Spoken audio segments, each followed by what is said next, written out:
Today we have a new tool in the Scooter Bomb shed. I have gone and bought myself a 3D printer, but can I get my feeble brain around the complexities and the magic of everything within this little grey box?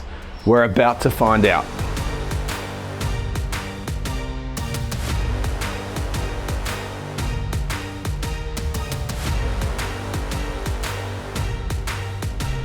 So building and customizing these scooters, sometimes the modifications need a customized solution. Example one, we have this Prebug zoomer here.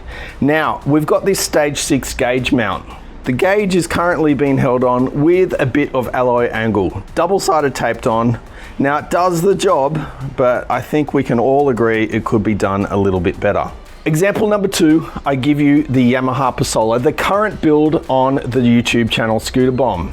Now, its original engine was a 6-volt power plant. We've gone and replaced it with a more modern engine that of course needs 12 volt. So that original 6-volt battery that had its nice little place here underneath the seat, it's no longer suitable because the 12-volt battery is much bigger. So we have to come up with a way to mount that 12-volt battery.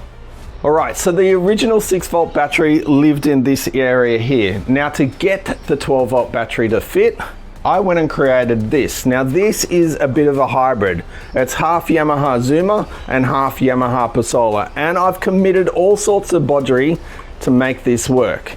It lives here, right between these two posts, and it obviously holds the battery. Now here is a bit of a close-up of the bodgery that I have committed. Now it obviously holds the battery, and then on the other side it holds the coil.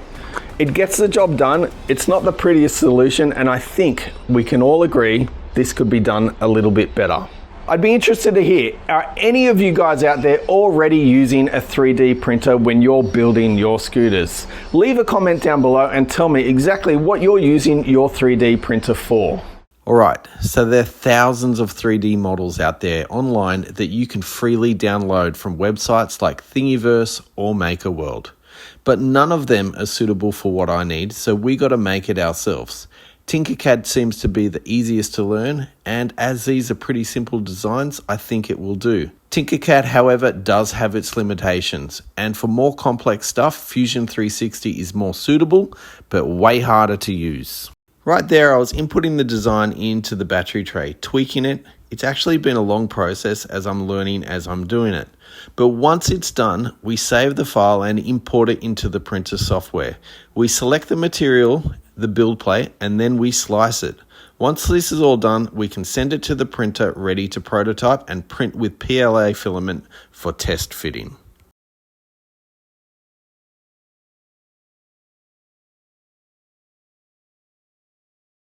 All right, so we've just sent our 3D model that we've just created in Tinkercad to the printer.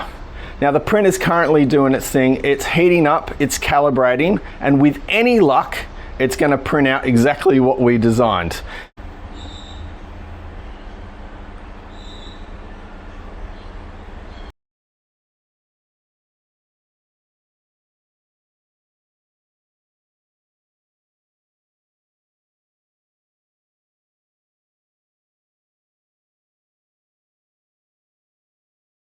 Two hours and 41 minutes are done and dusted, and that is complete. Let's get him out of the box.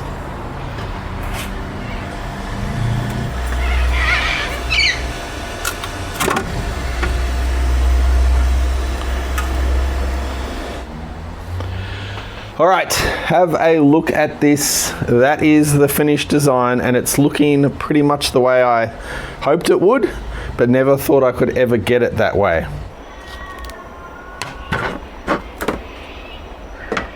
All right, so here is our part here, and of course it is a two-piece design. We have the side that mounts the coil and the side that holds the battery, and we join them together. Now I've printed this stuff in a material called PLA, just so it's a prototype. If I need to change it, it's not a big deal. So what we'll do now is we'll test fit it, we'll ensure that it fits, and if need be, we'll make the changes if required.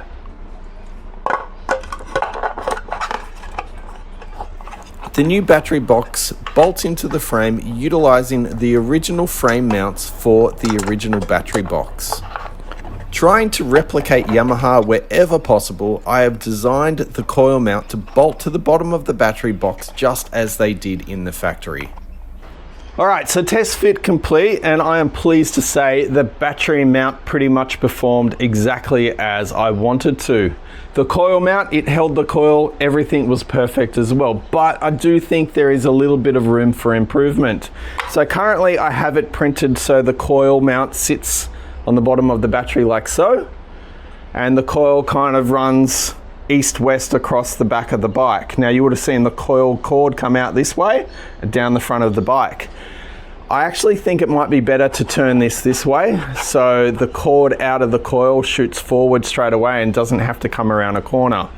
And I think there's a bit of opportunity to remove these sides, which will save a bit of filament, it'll speed up print time, and generally speaking, I think it will just make for a much better print. Now, one thing I want to point out is on the back of this, you can see there's some little hex holes, and that's to mount the coil. So the coil will bolt in through the top, and then on this side, we will put a little nut, and the nut will sit in like so, like that, which will allow us to bolt the coil through. Now this, with the nuts encased, will be glued to this side of it. Now on the other side of the battery mount too, you'll see I have the little hex cut in there as well, so we can bolt through the bike into the battery mount and it will be retained. The battery also has 4 little draining holes, which you can see, so if any water gets in there, it can be drained out. Overall, I think this is a success, but I do also think there is room for improvement. The revision of the battery tray is done. It's fully printed. So we're just going to pull him out of the printer, and hopefully those revisions have been successful and everything goes to plan. Battery tray number 2 is complete, and you can see the differences. We've got those big overhang things, they're gone. We've slimmed it down, we've trimmed it up. It is looking sleek, it is looking excellent. Now I've already put the bolt in, and you can see the nuts are in there, they're captive, they will do their job just fine. And of course, the coil will bolt in from the bottom. Everything is looking sweet. But how does it fit? Well, let's give it a go.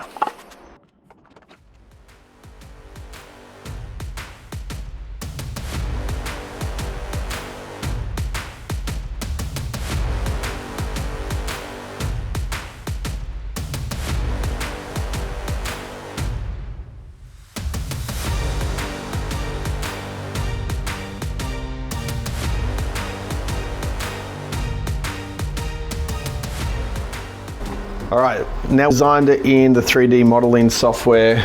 It's successfully uploaded to the printer. The printer's doing its thing. It's running its little test lines at the moment. You can see it sitting there on the screen, what we're doing. 46 minutes, and hopefully this spits out a good product. Let's see what happens.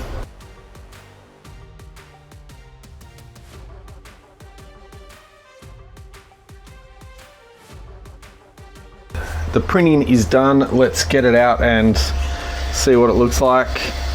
The build plate is quite hot, so we might need to protect our little fingers.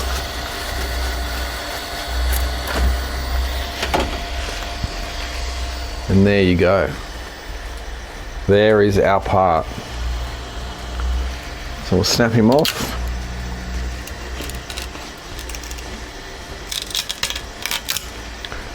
Awesome.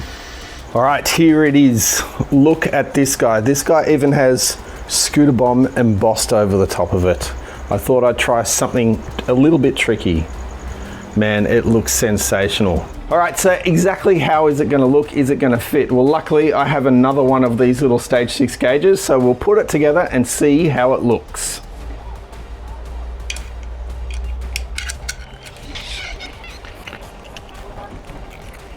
So I'm pretty happy with this. I think it is almost perfect. And when I say almost, that means it's not perfect. So I think the up and down movement is acceptable. I think that's nice and tight, but there's a bit too much of a gap around the side here. And I think these little corners, they could be rounded off to more suit the contour of the gauge. But apart from that, There's no modifications needed on this, so we are good to print the final design. Just tidy up those little areas. Reproduction of the gauge mount is done, and I've got to say those little tweaks have made all the differences. The gauge sits in there nice and tight now, it doesn't move at all. We've curved off the corners, they look sensational, it fits really, really snug, and I've got to say I'm pretty damn happy with it. So how does it actually look on the bike?